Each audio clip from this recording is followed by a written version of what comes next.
Excellent. We're at the Fiber Broadband Connect 2021. We ran into our old friend Rick Peterson. Rick talked about culture yesterday and the importance of culture as you're moving to become a fiber to the home and fiber experience company. Why don't you expand on that? Sure. Well, basically the gist of my presentation, Ken, was that culture is one of the key investments you can make in a company, because simply if you boil that down, if your employees don't care at the end of the day, all the investments you make in capital and infrastructure, you're not going to meet your penetration numbers. It's just not going to work right. So we learned early on that investing in the people and their culture, the mindset, would pay huge dividends as we tried to grow our business. So we really tried to emulate other successful companies and find out what they did that worked and how they became successful. And what we learned is that they were, as part of their culture, they were willing to share their story.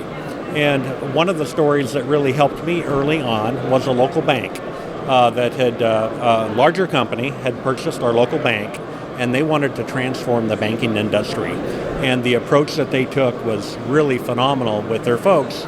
And they actually allowed us to bring a team down to their training facility for a day, and they trained our employees on their culture and how they went about it. So that was a real springboard to help us get started in our culture. And then we'd continue to evolve that. We'd look and see who, for example, in our state ranked in the top 10 business places to work for.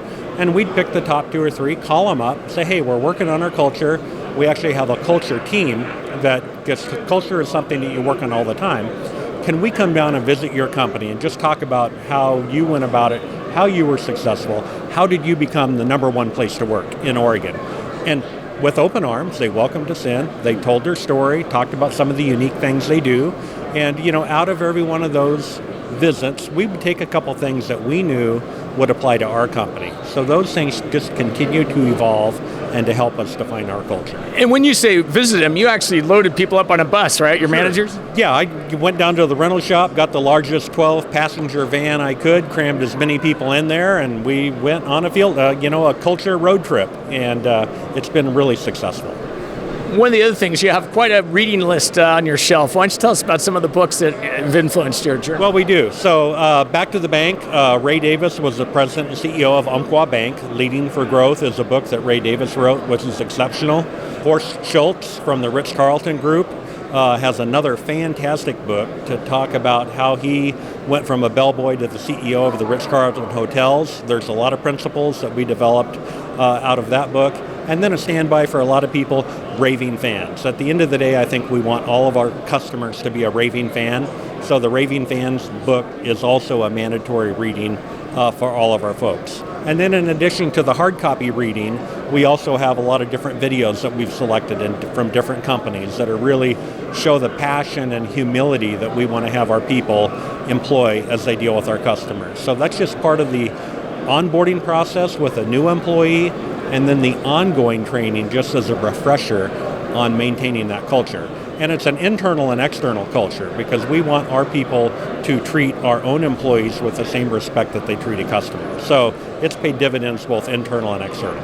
It just struck me, a lot of the folks in this industry came up working from the ground up like that bellboy, right? Exactly. Well, and that was my career too. I started in the back room for the phone company 40 some years ago, and my job was refurbing the rented phones that came in the back desk. And then after 20 years was the vice president, and then have moved on and been in leadership roles since then. So all those things I learned early on about culture have continued to kind of help me as it grows today. And one of the things early in my career in the phone company, being a family-owned company, if we had an open service order or an open trouble ticket, as an employee, we did not go home until that issue was resolved.